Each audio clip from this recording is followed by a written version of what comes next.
Ассалаумағалейкум, Алматы қаласы және Алматы облысы тұрғындары және біздің оқырмандар. Бүгін Елтай поселогында, Қарасай ауданында жабынеден плиталарын қою жұмыстарын бітірдік.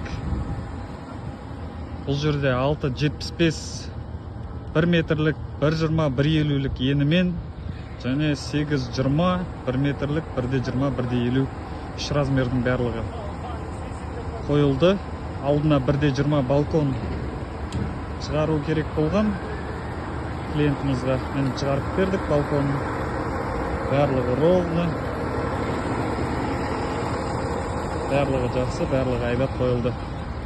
Все, Рахмаға бір-екі ауыз сөз айтып жіберсеңіз. Молодец, күшті болды, жұмыс тез бітті, бәрі сапалы, качественный. Молодец. Все, рахмет, аман-есен үйіңізді бітіріп алыңыз аға. Заказ береміз, заказ қабылдаймыз.